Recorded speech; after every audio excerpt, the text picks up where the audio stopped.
Welcome to Free Speech Zone. I'm Bill Olson, and what we're watching again this year is another episode of, all the crooks getting together and pretending to have an election. And guess what? The general public is so naive and so gullible that they actually believe that they're having an election every time. They don't understand that, first off, who gets to be voted for is controlled by right now the two parties that are actually one party. Then you've got, members of the media that are completely owned by the parties. Then you've got, if spreading disinformation and controlling who you vote for isn't enough to control who wins, well, they've got things like, hacking into, write down whatever vote you want. It doesn't matter who voted for what. Okay? And failing that, they've got people like that one election where they announced Bush had won and they hadn't even counted them yet. But that everybody was convinced that Bush had won, and now what's his name, Dole, or not Dole, but Gore was a spoiler, right? Because he knew Bush had won, but he's still trying to, get in under the wire somehow. So those are all sneaky tactics that really control who gets to win and who gets to play. And I don't really understand.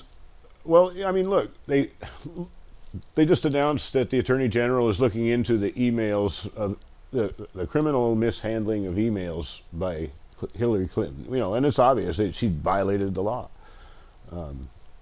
You can't use your personal server for government use. I mean, it's just against the law. And they're finally getting around to looking at it. That's how kind of touchy this is. And I don't understand why the media doesn't just report the facts. I mean, we all see the facts. Why don't they report them? What's that?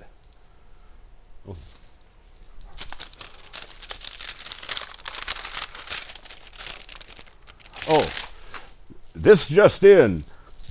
A political cabal has just launched a vicious attack by causing the Attorney General to open a political persecution against Hillary Clinton, who has been absolved of all charges long ago.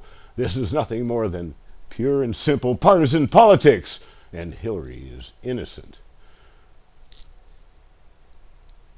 What just happened there?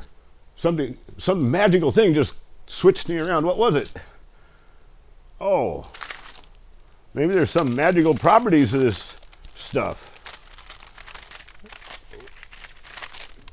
See, too many of our American voters don't understand this is how the vote is done.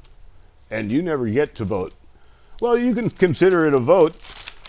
Let's put my vote, I got $20. That's how much I can vote. Against the stack of billions. Okay, so that's how that voting stuff works anyway. But just to give you an idea that, they don't really have a big challenge to duping us, I ran across this interesting interview that InfoWars had with the average person on the street, the average Hillary supporter. Now, it could have been a Jeb supporter. It could have been anybody nowadays because, with fluoride and dumbing down the schools and everything like that, we're turning out crowds of new politicians, new voters, new consumers that don't know how to think. And this is a great clip. Let's go ahead and show this. They're going to ask, do you support Hillary's banning or repealing the Bill of Rights to further the New World Order? And let's hear the answers.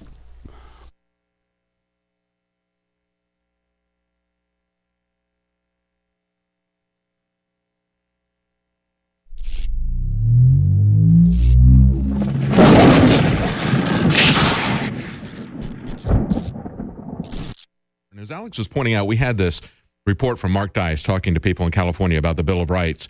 It was picked up by Drudge. And yesterday I talked about Norman Lear, 93 years old, talking to television critics and saying, when I was a child, I knew that there were people who wanted to kill me because I was Jewish, but I had this Bill of Rights, this Declaration of Independence. I knew that protected me, that kept me safe because I was taught that in civics class. Not being taught today.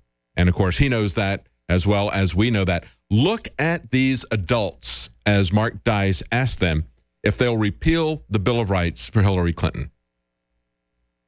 One of Hillary Clinton's primary campaign promises is to repeal the Bill of Rights to help with the New World Order. Do you think it's time we get behind her and support the repeal? I think it is. I think we need change like they've been promising us for so many years.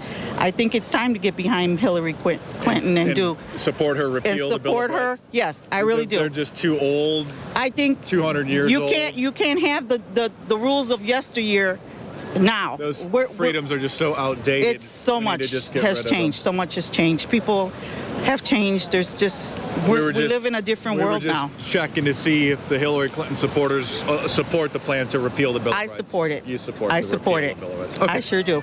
Thank you. Have a good day. Her plan to repeal the Bill of Rights, about time we do that for her? I think it's a good time to look at it, for sure. Good time to look at repealing the Bill of Rights for Hillary? Good time to look at it, All right. Hillary Clinton's primary campaign platform is to repeal the Bill of Rights to move America forward. Do you think that's a good campaign promise? Do you think that we should get behind her regardless of what political party you're with to support the repeal of the Bill of Rights? I do. I think so. Obviously, you're Hillary. I'm stuck in between. I'm a little Democrat and I'm a little Republican. I'm not the extreme of either or. So. But you do support Hillary Clinton. I do. And so you support the plan to repeal the Bill of Rights, her big promise to move America forward. Yes. We're just checking. We're just interviewing Hillary Clinton supporters to see if they agree with her primary campaign platform of repealing the Bill of Rights. So that you do support that. I do. All right. Thank you very much. You're welcome. One of Hillary's primary campaign promises is to repeal the Bill of Rights to help out with the New World Order. Do you think it's time, should we get over bipartisan differences and support Hillary Clinton's plan to repeal the Bill of Rights? Honestly, I'm not sure. I haven't been following lately. You think Hillary Clinton has the right idea to repeal the Bill of Rights to help with the New World Order? Possibly. You think it's time maybe we support that? Yeah. Might as well. Let everyone do their own. A little bit too old, I guess. Somewhat outdated. One of Hillary Clinton's primary campaign promises is to repeal the Bill of Rights to help progress the New World Order. You think it's time we get on board with her and repeal the Bill of Rights to help America progress? Sure, I do. I have nothing more to say. Nothing more to say? No, I don't talk politics. Ask her. Let's see what she says. What do you think about Hillary's campaign to repeal the Bill of Rights? Do you think it's time we do that to progress society forward? Yeah, I think so. You think it's time to get over partisan differences and support Hillary Clinton's plan to repeal the Bill of Rights? I don't know. I really don't have an opinion with it. It could be good, it could be bad, you're just not sure? Yeah, it could kind of go both ways, depending on what exactly they're doing. Repealing the Bill of Rights could be good or it could be bad. Yes, I know. I'm in the middle. Okay. Yeah. You probably saw one of Hillary Clinton's primary campaign promises is to repeal the Bill of Rights. I think it's time we continue with the progressive agenda and support Hillary's campaign to repeal the Bill of Rights? Well, you know what? I absolutely think I have an unorthodox way of thinking when it comes to politics. And I agree with a lot of Hillary's policies. And I do agree with repealing the Bill of Rights, not entirely. But some of it does need to be repealed. But I'm a pro-black person, so I come from an political aspect that relies on justice and the for Bill of Rights people. And some of the Bill of Rights should be repealed and restructured. Which ones specifically? Well, I'll tell you specifically, I'd have to recall it through research, but the ones that are relating to just injustices to the blacks, a lot of them, they say they offer assistance to blacks in certain ways in the political aspect, but they don't. So the Bill of Rights are a little racist, is what you're saying? Not necessarily racist. They're just unjust. So Bill of Rights are unjust. yeah, some of them, not all. What do you think? Maybe 50% of them? No, I would say probably a third. A third of the Bill of Rights unjust. But this is just coming from a guess, you know, from but actually having them in front of you, sitting down, do a little research, and could get more particular. But yeah, that's an honest opinion. An honest opinion about the Bill of Rights. There you go. That's a demonstration of what Norman Lear was talking about how the Bill of Rights is not taught in civics class. Instead, what they do is they talk about white privilege. So he thinks that there's something in there that protects individual rights that is racist. You see, what he doesn't understand is the things that we've seen with police brutality. Those things would not be happening if the Bill of Rights were being enforced and not violated.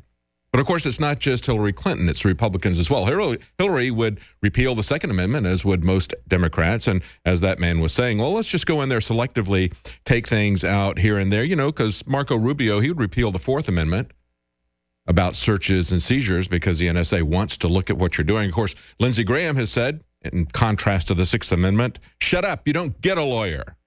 Okay, well, shut up, Lindsey. You don't get nominated for president. You shouldn't even be a senator. So, yeah, they would all take bits and pieces of this. Look, the war on drugs and the war on terror themselves are ripping the Bill of Rights apart and have repealed the Constitution and the rule of law. So it's not a hypothetical, folks. They're willing to do this because they're blindly loyal to a politician, or they're blindly loyal to a party, or they're blindly loyal to this failed idea of a war on terror or a war on drugs.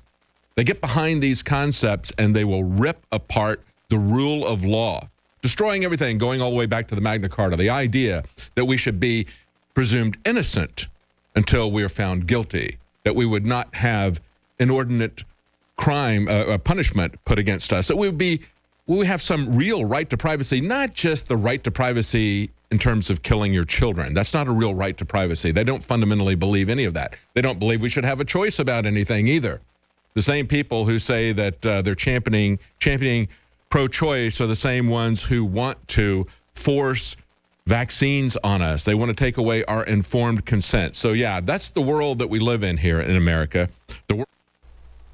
Okay, he's right. That is the world we're living in, and they carefully mold your opinion, and incrementalism that's the word. They incrementally take away or install whatever law they want or don't want. It depends.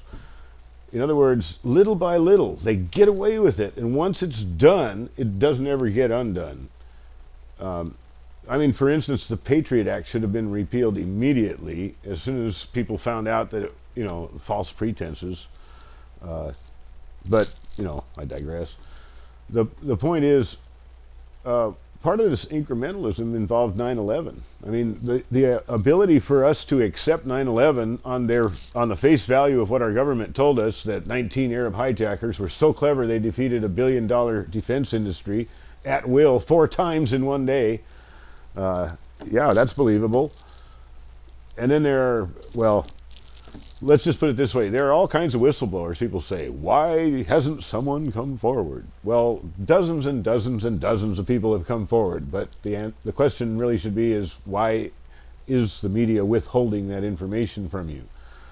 But recently, that whistleblower from 9/11, Drake, remember him? Well, the Real News Network did an excellent 5-part series of interviews with Thomas Drake, and he will be the subject. The first will be this next clip we're going to play, and parts 2 and 3 will be on the next show, and 4 and the last one, 5, will be on the 22nd. So let's just watch this one, and then we'll come back and I'll show you some more.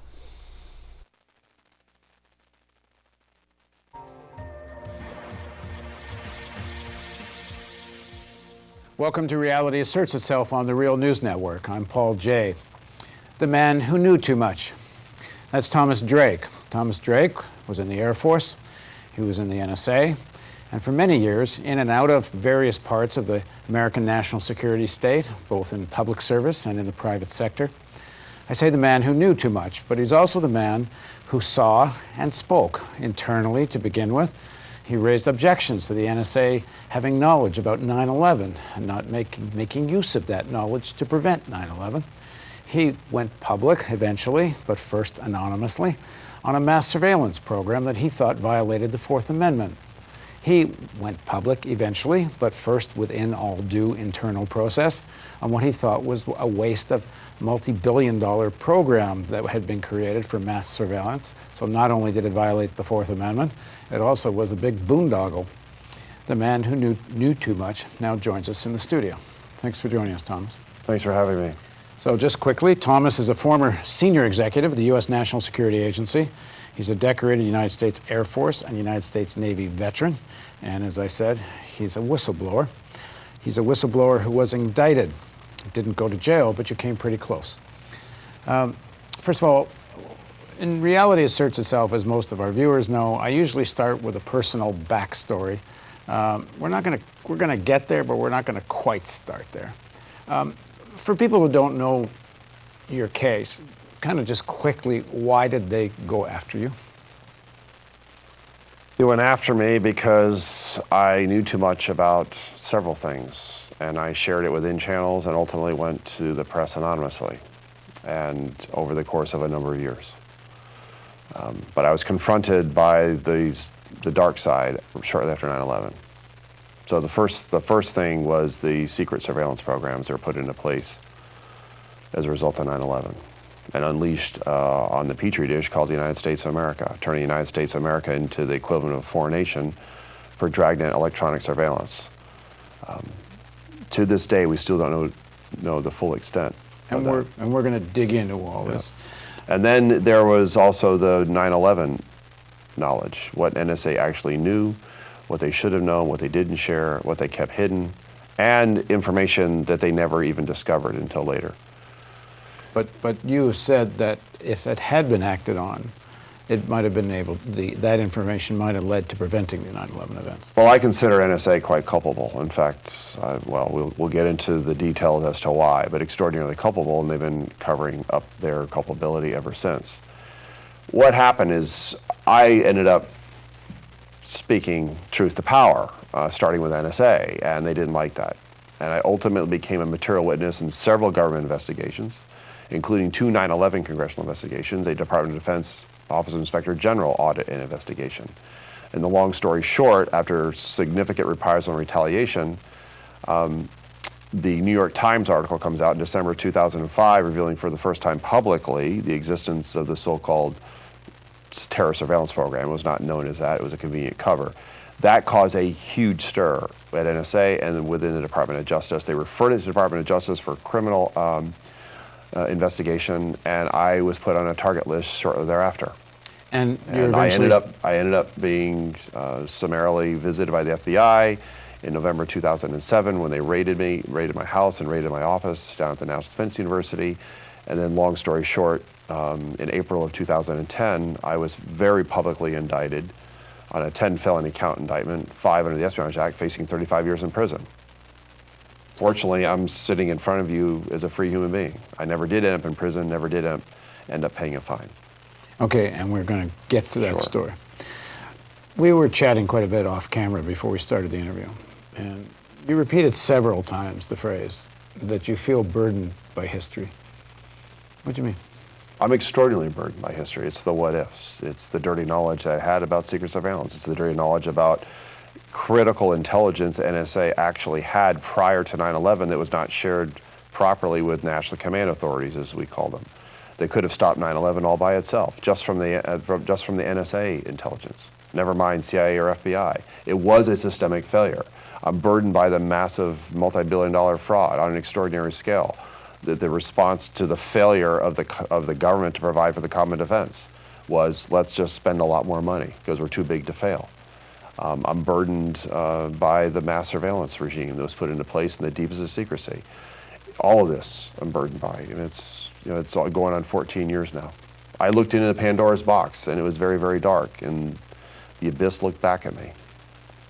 And burdened because of what you had believed before you had looked into the box? and what this did to your vision of what America was? Well, no, my eyes are wide open coming to NSA. Some people have this idea that somehow that I was naive coming to NSA. In fact, I was actually, my sanity was questioned as to whether or not I really wanted to join NSA. And your first day of the NSA is actually 9/11. First day I reported. I took the oath prior, it was all in processing, but the first day that I reported to my new job was the morning of 9/11. So if you weren't naive, why'd you join? It was an opportunity to serve my country again at a very senior level. And I'd answered an ad in the paper in February of 2001. They were looking for outsiders. NSA had been placed under lots of attention, and they were clearly having difficulty keeping up with the digital age. And they were severely challenged in a post-Cold War environment. And here they were, almost 10 years on, and they hired in about a dozen people. Their key stakeholder, Congress, particularly the intelligence committee, had been taking NSA to task for some years. And so they very reluctantly, it was General Michael V. Hayden, brought in about a dozen of us. So again, why the word burden? I mean, if you say your eyes were wide open when you joined. It's burdened by what happened after I joined. I never quite imagined that the period in which I grew up as a very young teenager in the 1970s, that I would end up not only revisiting, but I would be reliving it on a far vaster scale in terms of government criminal wrongdoing, crimes, high crimes, misdemeanors as defined by the Constitution. Nixon. Reliving the Nixon era, reliving Watergate and then some. It makes the Nixon era look like Piker is what happened after 9/11. In terms of government simply unchaining itself from the rule of law and operating under extraordinary emergency conditions, the equivalent of martial law in the country, but in secret. Virtual martial law is actually what was instituted in the United States of America, truth be told. Again, why did you feel personally burdened by that? Because you were Because I would not remain silent, and I spent many, many years defending the Constitution against my own government. And I came up short.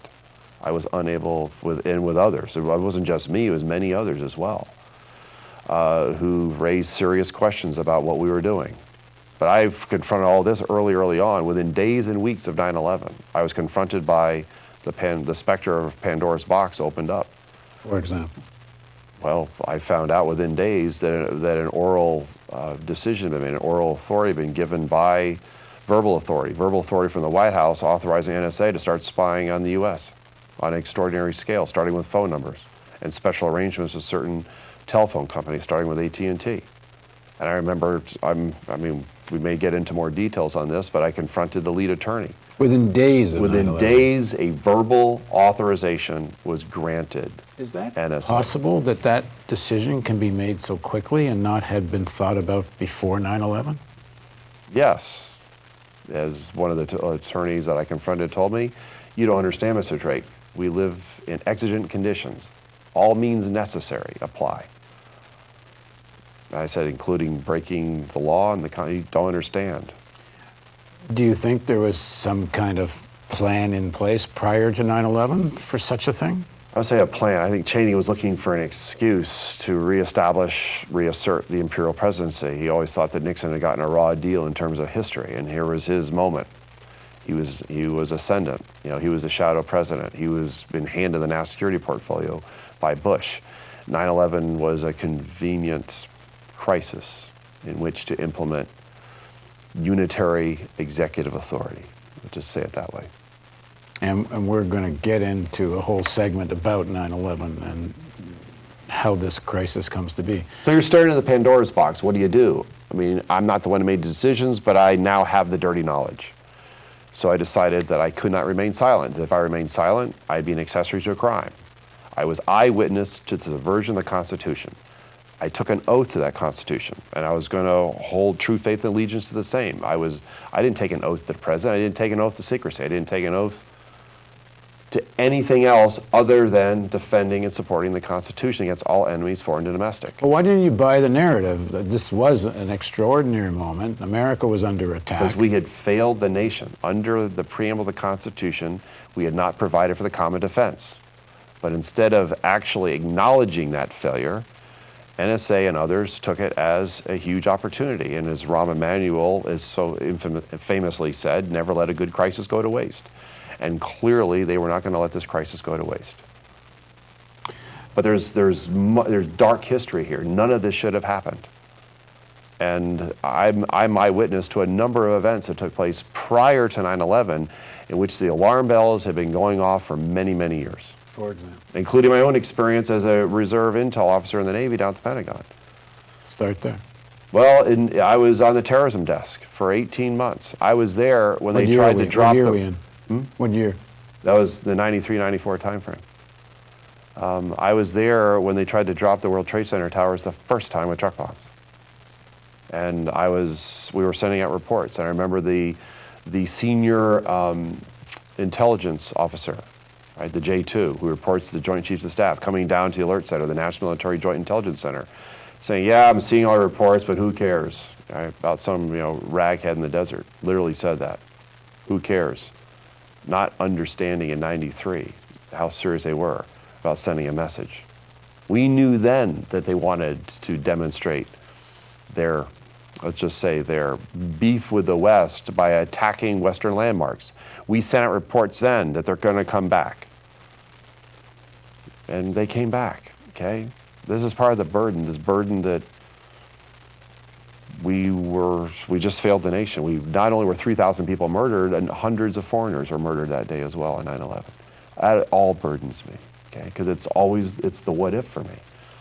What if the critical intelligence had been shared? What if? I realize 9/11 happened, but for me, it's life before 9/11. There's life after 9/11, and what I saw happen after 9/11 in the deepest of the bowels of NSA, right? I shudder when I even go back and replay all that. You don't witness your own government subverting the Constitution right out from under you. No consent of the governed, no conversation, no discussion, no debate. Without knowing that it's fraught with enormous strategic peril, that it would have enormous consequences downstream. I knew all that then. I just couldn't turn aside. I had to speak up, and I had to defend the Constitution. This piece of paper, that if it doesn't mean something, then then what matters in terms of our form of governance? Realizing it's rather imperfect. Prior to 9/11, you said there were several moments like that. Oh, there's other moments. Remember, I was at NSA as well as a contractor, but I was also in the Navy for a number of years, during this whole period. Yeah. What's another example? Well, another example is Tenet. He sent out memos to the entire intelligence community. The system was blinking red, 1998. Blinking red. And we had all the incidents leading up to 2001. All the evidence was there. All of it. And that doesn't even begin to address the reality of what NSA already knew prior to 9/11. They had what they call cast iron coverage on the Yemeni switchboard, the safe house. They've been monitoring that safe house since at least 1996. It's an absolute lie of the U.S. government to say that we didn't know about the two hijackers in San Diego, for example. Absolute lie. Well, let's focus on that, because I think that's one of the most revealing stories of the whole pre-9/11 intelligence gathering, because it involves all the agencies. So quickly, we have I'm not very good at remembering the names, but we have the two of the guys that end up on the American Airlines plane are in San Diego. We have a guy who works as some kind of consultant with the Saudi government, and later, if I understand correctly, there's suggestion he's an FBI informant or asset in some way as well. That's another dark thread that has not been fully unraveled, that we were trying to flip people, or at least turn them into informants, some of them. But there's 3 agencies, at least, that know that these two guys are in San Diego, and they're working with a guy who's connected with the Saudis. The FBI knows they're there, the CIA knows they're there, and the NSA knows they're there. And we are supposed to believe that none of them ever passed on this information and never talked to each other about it. It seems a little bit bizarre. Bizarre, but you have to understand the culture of the intelligence agencies. They have their own egos, and information is power. I know something that you don't. If I share it, I give away my power. So you're very careful about who you give your information to. Well, let's break down the story a little bit, and let's get clear on what each agency knew. I can only speak to what I know about NSA. Well, let's start with that. I'm certainly What did the aware NSA of know? others, but just so you're aware in terms of your interviewing me, I will only speak directly to what I'm aware of or what I discovered or what I gave to investigators and what I've written about. I'm well aware of speculation, some of it quite informed, some of it probably true in terms of CIA and FBI. Well, let me read something Sure. you're quoted in and you signed. It's called the NSA Insiders Reveal What Went Wrong, and this is a kind of a memorandum that was written by you and some of your other intelligence colleagues that have also, some of them whistleblowers, some of them have become critics, people like Binney and Ray McGovern. And in this, you're quoted as saying, the NSA had the content of telephone calls between AA-77, American Airlines 77 hijacker, Khalid el-Mindar in San Diego, California, and the known al-Qaeda safe house switchboard in Yemen, which you had just mentioned, well before 9/11, had not disseminated that information beyond NSA. In short, when confronted with the prospect of fessing up, NSA chose instead to obstruct the 9/11 congressional investigation and play dumb and keep the truth buried, including the fact that it knew about all inbound and outbound calls to the safe house in Yemen. NSA senior leaders took me off the task because they realized belatedly, for some reason, that I would not take part in covering up the truth about how much NSA knew but did not share. That's actually, just for clarification, so context is critical here, not just the content, but what's critical is that I was actually selected as a senior executive to provide the draft statement for the record, in which General Hayden would actually go down to, this is the Saxby-Chambliss subcommittee. He had a subcommittee on Homeland Security, had been recently formed. He began the first 9/11 congressional investigation. It led to the much, much larger joint inquiry, which was the basis for the 9/11 Commission. I was tasked with putting together that statement for the record, and there's a whole story behind this, but ultimately I was taken off. Why? Because I found out the truth. The critical intelligence that NSA actually had and did not share, reports they had, all the information regarding the switchboards. So I was taken off the task. As I was told by the number 3 person at NSA who I reported to, it was a data integrity problem, a euphemism for you know too much. Now, just for everyone to understand, when you join your first day actually showing up for work as 9/11, you're at a very senior level. What is it you've been asked, what have you been hired to do? I was actually hired, my literal title was Senior Change Leader, and I reported to the Signals Intelligence Director. That was Maureen Baginski. And your job description, what was your... I was brought in to help because this was part of the stakeholders, and particularly Congress, is that NSA was having great difficulty meeting the demands of the 21st century. And that was both in technology, that was in terms of management and leadership practices, as well as process. So I was brought in to advise them and to help put in those practices, information sharing within, critical enabling technologies. And how senior are you?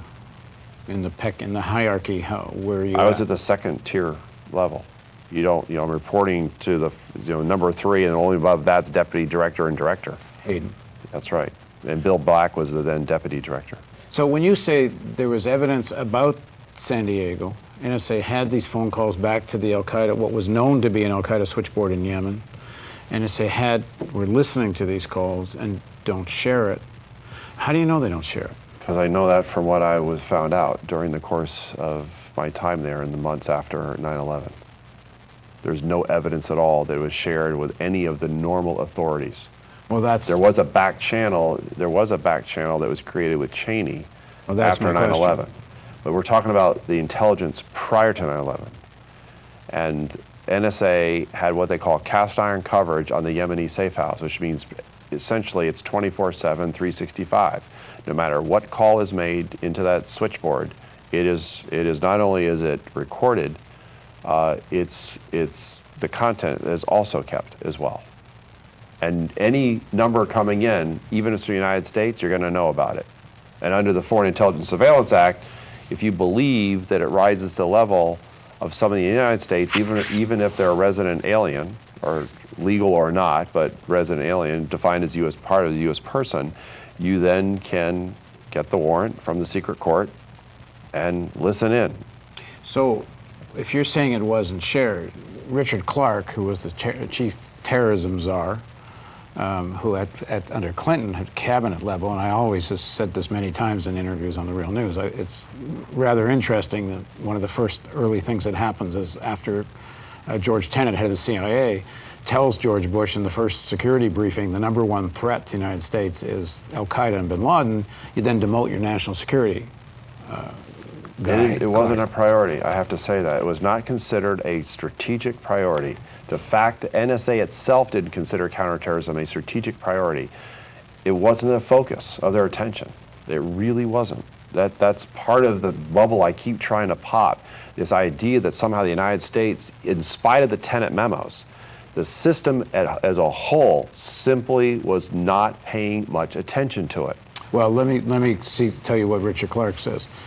Richard Clark, in a documentary, was asked specifically about why he didn't know about the intelligence about San Diego, and here's what he said. You have to intentionally stop it. You have to intervene and say, no, I don't want that report to go. And I never got a report to that effect. If there was a decision made to stop normal distribution with regard to this case, then people like Tom Wilshire would have known that. Richard Clark is saying it's not just a question of prioritization. He's saying a deliberate decision that it had to be made in the normal flow of information. Now let's remember, this is during a time when he's already saying our hair's on fire. He testifies that they talk about blinking red. It was past blinking red. The NSA has to be aware that Clark and others think something's coming. We know from the interview we did with John Kiriakou that the CIA tells, he couldn't name the country, he says an Arab country's ambassador. But a senior CIA official tells a senior Arab ambassador that we know something's coming, it's going to be horrific, and if you have any information on it, you have to tell us because we know something terrible is coming. So how in a context of that do you not pass on that information and not prioritize unless there's, and as I say, we've talked to Bob Graham, who was the head of the Senate Foreign Relations Committee, Intelligence Committee, about there's so many examples of pieces of intelligence. Yeah, but they're all buried. The critical pieces didn't rise to a level sufficient to actually reveal the plot in a way that you could take direct action. Although the intelligence was there, just wasn't being analyzed properly. That's a fact. Well, the intelligence was there. It was there. It wasn't being analyzed in a way that would reveal the fuller plot, let alone actually take out the perpetrators. Well, we know that the FBI knows about these guys in San Diego. They're trying to flip them. Well, because I also heard the CIA knows about them and they're trying to flip them. That's true too. The CIA's trying to, and the CIA apparently doesn't want to tell the FBI, and the FBI doesn't want to tell the CIA. That's all the institutional prerogatives. Okay, but they all have a burden to report to Clark. And Clark says... Clark's an outsider. Well, Clark says they deliberately don't tell me. So if they're not telling Clark, how can they trust Clark? Well, how can they not be telling Cheney? I don't have evidence that they told Cheney. It's very possible because Cheney had quickly created his own intelligence network from those he trusted. Clark was not part of that network. Fact. So he was cut out. The back channel to Cheney is created pre-9/11. There is a back channel to Cheney. Pre-9/11. Pre-9/11. So if Clark remember, even as late as August, it is true, the president, the PDB, which I used to be a part when I was down at the Pentagon doing imagery analysis, the PDP actually did, in fact, there was the President's Daily Brief that first week in August talking about they're going to use. Yeah, how do you not prioritize what you know about these guys, the Yemen connection, and there's a presidential memo briefing from the CIA saying bin Laden plans to attack America. That's correct. And you know 2 guys are in Seattle. Yep, they let it happen. That isn't, this isn't just about prioritization. Yeah, this. Well, I asked the question. It was convenient. I asked Bob Graham. Okay. Here's what I asked Bob Graham. We'll play a clip. I interviewed Bob Graham and asked him exactly this question. So I'm going to say something which I think all you can do is say I can't comment on, but I'm going to say it. If you're right, and I'm going to take what you said even a little further, which if you are right that Bandar knew this was going on, then he's sitting meeting with his friend, President Bush, regularly in the days leading up to 9/11, and either not saying anything or somehow does. I mean, I know you know there's a lot of theory and I think a lot of evidence that it would at least require an inquiry, that there's a deliberate attempt not to know. It's not just it's not just incompetency. And I mean, to believe that it's just incompetency, then you have to think it's like the Keystone Cops of intelligence agencies. They're just tripping all over each other. Yeah, but that seems hard to believe. Well, and also the fact that it was so pervasive that virtually all of the agencies of the federal government were moving in the same direction, from a customs agent at an airport in Orlando who was chastised when he denied entry in the United States to a Saudi, to the President of the United States authorizing large numbers of Saudis to leave the country, possibly denying us forever important insights and information on what happened. You don't have everybody moving in the same direction without there being a head coach somewhere who is giving them instructions as to where he wants them to move. So that includes before and after the events? Primarily before the event. After the event, it shifts from being an action that supports the activities of the Saudis to actions that cover up the results of that permission given to the Saudis to act. So I'll put you a little bit on the spot here. Would it be, in this new commission that we hope comes, would it be a legitimate line of inquiry into whether President Bush and/or Vice President Cheney knew something might be coming and didn't do anything about it? In fact, may have actually taken action in the sense of creating a culture of not wanting to know? Well, by giving this answer, inferring that I believe that they did in fact have reason to believe that this attack was about to occur and made a conscious decision to suppress that information.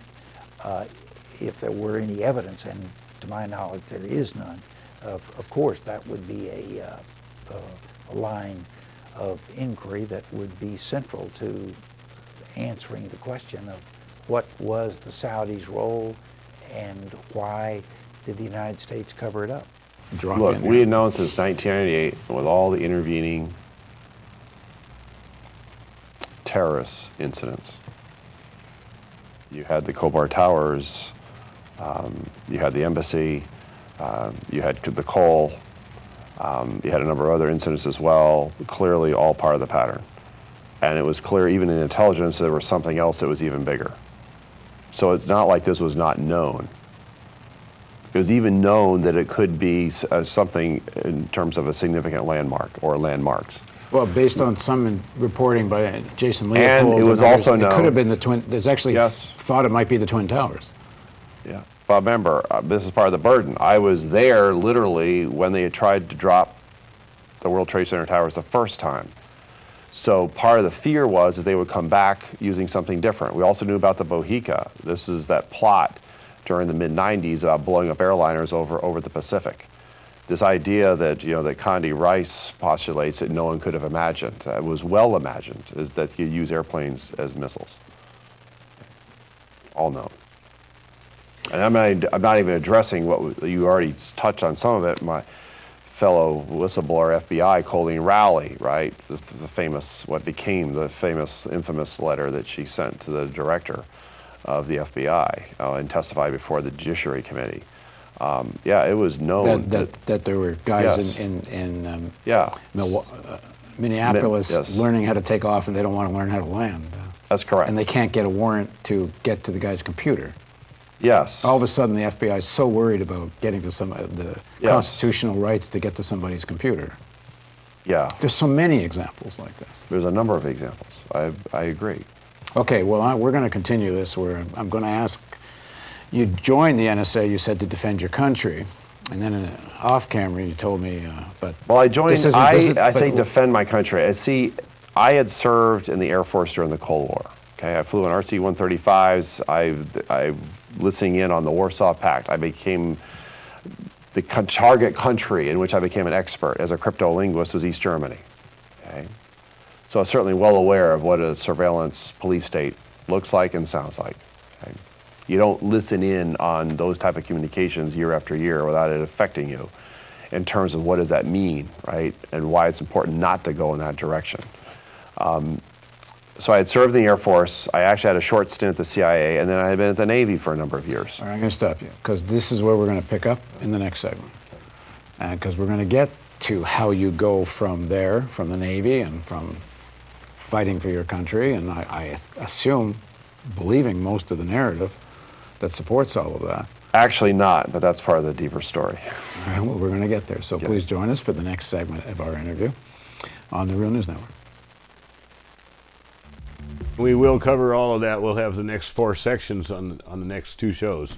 Now, you got to take, you have to use your background understanding a little bit when you analyze these things, because, here he is, an ex-NSA surveillance expert, and he can't even keep himself up to date on public information, like the outcome of the Moussaoui trial in 2006. I'm getting it mixed up. The outcome of the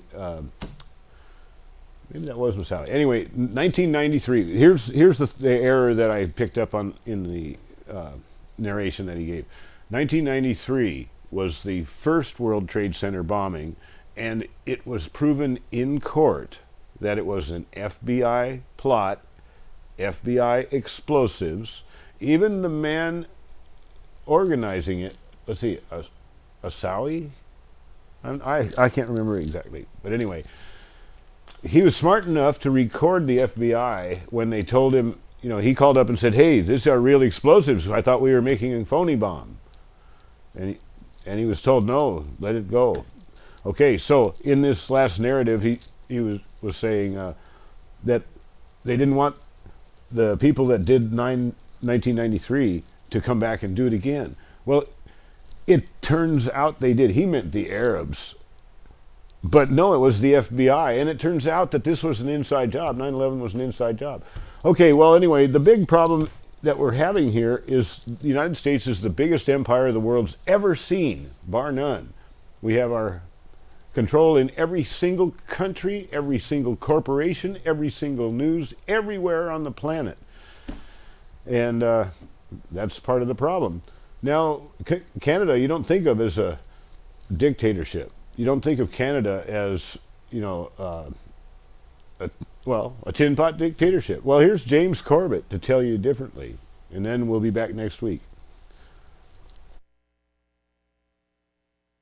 Hello, ladies and gentlemen. James Corbett here, CorbettReport.com with your thought for the day. And today's thought is directed at my poor, deluded Canadian brothers and sisters, those who define themselves by beer commercials and who like to think of themselves as living in a nice, happy, wonderful, upstanding nation, a cuddly, kind, socialist utopia that everyone can live happily in. I'm here today to burst that particular bubble in case you are living in it, and to let you know that no, Canada is not a happy place. In fact, it is a two-bit tyranny. And I don't use those words lightly, and this is not a rant against Harper or Trudeau or any of the other political puppets that are dangled in front of our face to garner our applause or face our approbation. This is a condemnation of the whole entire system. And let's take a look at some aspects of that specifically. For example, earlier this year, this story caught my eye. Insulting police online, banned by Granby, Quebec bylaw. That's right. If you happen to live in Granby and happen to complain about the police and the way you were treated by them, or to in any other way insult them in a way that any particular police officer or really any government official feels to be insulted by your comments online, they can now launch a prosecution against you. And this involves fines ranging from $100 to as much as $1,000. And this isn't for some sort of death threats against police officers or anything of that sort. This is really criticism of police. The move comes after town officials discovered a Facebook page called Les Policiers Zélés de Granby, the Zealous Police of Granby. Ooh, that sounds like a really threatening political document, doesn't it? But apparently that's enough to earn such ire of the police force that you can now actually be prosecuted for it under this bylaw. But that's just unfortunately one tiny, tiny example of the type of craziness, and I use that word advisedly, that is taking place and has taken place in Canada over the decades. The corruption and ultimately the destruction of any semblance of right to free speech in the country of Canada. The latest example comes from Ezra Levant, who I'm sure the Canadians in the crowd will recognize as a rather smarmy, typical small c, big C, I should say, conservative of the war on terror promoting 9/11 official fairy tale believing blah blah blah type, who is a smarmy person in a lot of ways. But having said that, he certainly does deserve the right, like any other journalist, to say whatever he has to say on these various issues, and people can regard him or disregard him as they so choose. But no, apparently not. Now, for having called the Alberta Human Rights Commission crazy, he is now being prosecuted by the Law Society of Alberta. There has been a complaint lodged against him because he is actually a member of that law society. He's not a practicing lawyer. He was writing in his function as a journalist for Sun Media when he said the Alberta Human Rights Commission was crazy, but they are now prosecuting him with one charge of being publicly discourteous or disrespectful to a commissioner or tribunal chair of the Alberta Human Rights Commission, and two charges that his public comments regarding the Alberta Human Rights Commission were inappropriate and unbecoming, and that such conduct is deserving of sanction. Indeed. So this is the price that lawyers apparently will pay if they happen to be also journalists and try to speak out against such things as the crazy Alberta Human Rights Commission, which is crazy. I mean, if you look at it as an institution, it was founded by the Alberta Human Rights Act and is basically just one of these provincial human rights tribunals, commissions that exist in all of the various provinces, and of course all of them under the federal, the Canadian Human Rights Commission, which is under the Canadian Human Rights Act, which has been amended over the years, but there was a particularly controversial section, Section 13.1, which did read, "It is a discriminatory practice for a person or a group of persons acting in concert to communicate telephonically or to cause to be so communicated repeatedly in whole or in part by means of the facilities of a telecommunication undertaken within the legislative authority of Parliament to any matter that is likely to expose a person or persons to hatred or contempt by reason of the fact that person or those persons are identifiable on the basis of a prohibited ground of discrimination," i.e., a hate speech law. That is, there are certain words that are so harmful that if you utter them, you can and will be prosecuted by one of these human rights commissions. Or at least that was the case up until 2013, at which point this 13.1 was, I believe, repealed from the Canadian Human Rights Act altogether.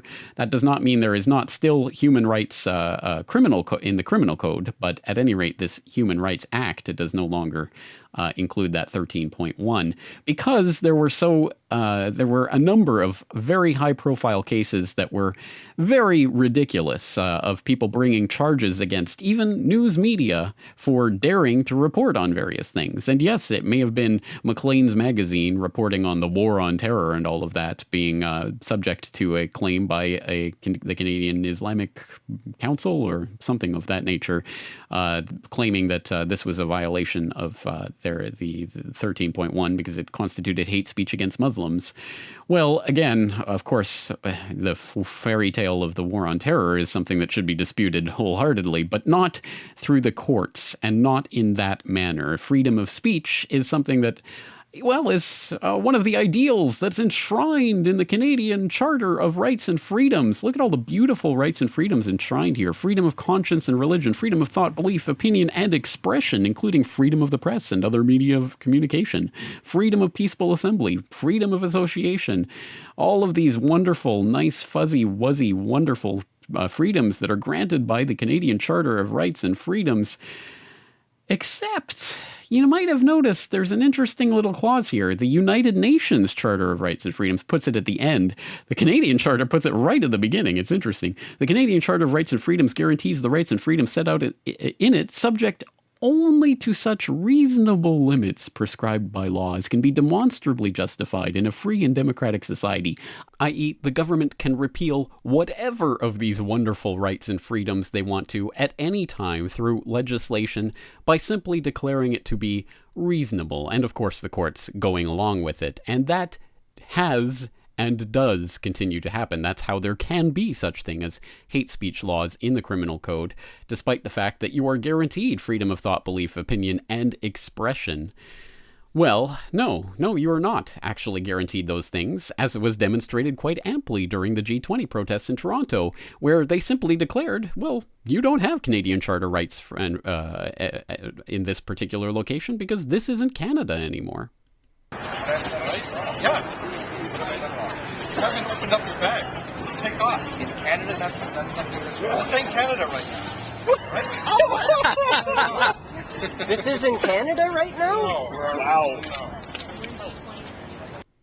Yes, that was just one of the examples of such abrogation of supposedly guaranteed rights and freedoms that took place during the Toronto G20, and there are numerous other examples besides. No, Canada is not the warm, fluffy, wonderful, government-swaddled utopia that Canadians seem to like to believe it is. So there's a lot more to say on this topic. I'm going to be writing about it for The Forecaster this weekend, talking with reference, of course, to Bill C-51, the latest terroristic legislation from the real terrorists in Canadian Parliament to come down the line. But we'll leave it there for now. Once again, I am Canadian, so I'm allowed to say these things. Hard truths, bitter pills to swallow, but they need to be swallowed. Thanks again for listening. I'll talk to you again real soon.